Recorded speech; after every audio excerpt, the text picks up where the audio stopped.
Distributors അസോസിയേഷന്റെ president Shri Liston Stephen.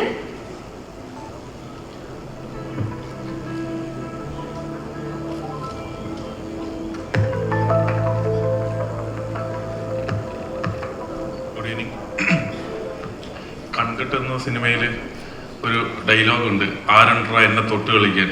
കുറച്ച് കഴിയുമ്പോഴത്തേനും ഞാനണ്ട്ര എന്ന് പറയുമ്പോൾ ഓക്കെ, അത് കഴിഞ്ഞിട്ട് പറയുന്നുണ്ട് ഇനി ഞങ്ങളെ തൊട്ട് കളിക്കാൻ ആരുണ്ട് എന്ന് പറഞ്ഞ പോലെയാണ്. മര്യാദയ്ക്ക് ഡിസ്ട്രിബ്യൂട്ടറായിട്ട് കുറേ പടങ്ങളൊക്കെ ഡിസ്ട്രിബ്യൂട്ട് ചെയ്ത് പൊക്കോണ്ടിട്ടിരിക്കുമ്പോഴാണ് ആണ്ട്ര ഇനി ഞങ്ങൾ ഒരു ഡിസ്ട്രിബ്യൂഷൻ കമ്പനിയായിട്ട് വരുവാണ് എന്ന് പറഞ്ഞിട്ട് ഫിയോക്ക് ലാൻഡ് ചെയ്യുന്നത്.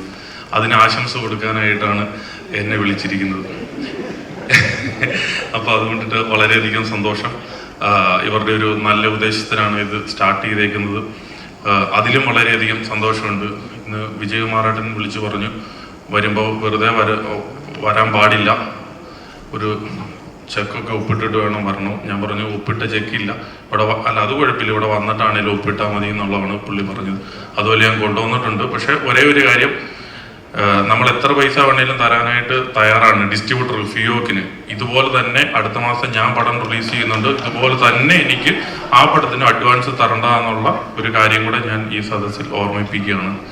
അതുപോലെ തന്നെ പവി കെയർ ടേക്കർ, ഈ സിനിമ വിജയിക്കേണ്ടത് ഇവിടെ എത്ര പേര് ആഗ്രഹിക്കുന്നുണ്ടോ അതിൽ കൂടുതൽ ആഗ്രഹിക്കുന്ന ഒരാളാണ് ഞാൻ. കാരണം ദിലീപേട്ടനെ വെച്ചിട്ട് അടുത്ത സിനിമ നിർമ്മിക്കുന്നത് ഞാനാണ്. അതിൻ്റെ ഷൂട്ടിംഗ് നടന്നുകൊണ്ടിരിക്കുകയാണ്. കാരണം ഇതിൻ്റെ ഒരു ബിസിനസ്സും മറ്റു കാര്യങ്ങളൊക്കെ പോലെ ഇരിക്കും ഞങ്ങളുടെ അങ്ങോട്ടുള്ള അടുത്ത ബിസിനസ്സും. സോ അതിനായിട്ട് ദിലീപേട്ട ഞാൻ ഏറ്റവും കൂടുതൽ ആഗ്രഹിക്കുന്നു. സോ ഇന്ന് ഇങ്ങനെയൊരു ചടങ്ങിൽ പങ്കെടുക്കാനായിട്ട് സാധിച്ചതിൽ വളരെയധികം സന്തോഷം. ഇതിൻ്റെ ഡയറക്ടർക്കും ഈ സിനിമയുടെ മുന്നിലും പിന്നിലും പ്രവർത്തിച്ചവർക്കും ഒരു ആശംസ ഒരിക്കൽ കൂടി നേരുന്നു. അതോടൊപ്പം ഫിയോക്കിന് ഒരിക്കൽ കൂടി നന്ദിയും വെൽക്കവും പിന്നെ മറ്റെല്ലാവിധ ആശംസകളും നേരുന്നു. Okay, thank you. നമസ്കാരം. വൈകിട്ട് ദിലീപ് വിളിച്ചിട്ടുണ്ടായിരുന്നു ഇങ്ങനെ പടത്തിന്റെ ഒരു ഓഡിയോ ലോഞ്ച് ചടങ്ങുണ്ട്, 6:30 മണിക്കാണ്. ഒന്നും ആലോചിക്കാണ്ടായിരുന്നില്ല, ഉടനെ തന്നെ പറഞ്ഞു ഓക്കെ ഞാൻ അവിടെ എത്തിയിരിക്കും, ഉറപ്പായിട്ട് എത്തിയിരിക്കുന്നു. ഫോൺ വെച്ച് കഴിഞ്ഞപ്പോഴാണ് ആലോചിച്ചത് ഒരു ചെറിയ ഫാമിലി ഗെറ്റ് ടുഗദർ പ്ലാൻ ചെയ്തിട്ടുണ്ടായിരുന്നു. അത് 7 മണിക്കായിരുന്നു, ഞാൻ 8 മണിക്കത്തേക്ക് മാറ്റി. അങ്ങനെ പുറപ്പെടാൻ വേണ്ടി പെട്ടെന്നൊരു ചെറിയ ആലോചന മനസ്സിലൊരു ഡൗട്ട് വന്നു ദിലീപ്. വേറെ ഒരു നല്ല ചടങ്ങിന് വരികയാണ്, തീർച്ചയായിട്ടും അതിന് വന്ന് പങ്കെടുക്കുമ്പോൾ അതിന് ആ പടത്തിന് വേണ്ടിയിട്ട്, ആ പടത്തിന്റെ വലിയ വിജയത്തിന് വേണ്ടിയിട്ടൊക്കെ പ്രാർത്ഥിക്കണം എന്ന് പറയുന്നൊരു മര്യാദയുണ്ട്. പക്ഷെ അവിടെയാണ് പ്രശ്നം. ഈ പ്രാർത്ഥനകൾ നമുക്ക് കളത്തരം കാണിക്കാൻ പറ്റില്ലല്ലോ.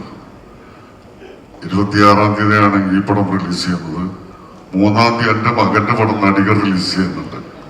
അപ്പൊ ഇതിനു വേണ്ടി പ്രാർത്ഥിച്ചാൽ അത് കുഴപ്പമാവോ എന്ന് പറയുന്നൊരു ടെൻഷൻ കുറച്ചു നേരത്തൊക്കെ ഉണ്ടായി.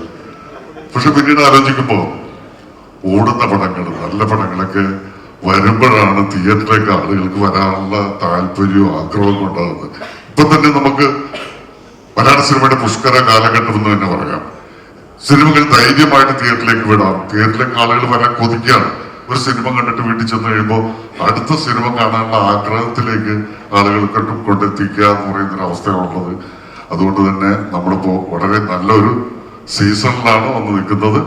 എല്ലാ ഐശ്വര്യങ്ങളും പങ്കുണ്ടാകട്ടെ. കെയർ ടേക്കർ എന്ന് കേൾക്കുമ്പോൾ തന്നെ നമുക്കറിയാം എല്ലാവർക്കും വേണ്ട ആളാണ് കെയർ ടേക്കർ.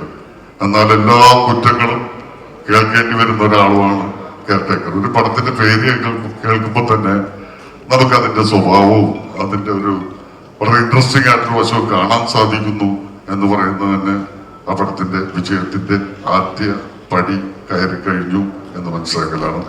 എല്ലാ ഐശ്വര്യങ്ങളും ദിലീപിനും വിനീതിനും ഇതിന്റെ പുറകിൽ പ്രവർത്തിക്കുന്ന എല്ലാവർക്കും, പ്രത്യേകിച്ച് പുതിയതായിട്ട് തുടങ്ങുന്ന ഫിയോക്ക് എന്ന് പറയുന്ന ഈ വിതരണ കമ്പനിക്കും എല്ലാ ആശംസകളും പ്രാർത്ഥനകളും നന്മകളും നേരുന്നു. Thank you very much. ഞങ്ങളുടെ എല്ലാവരുടെയും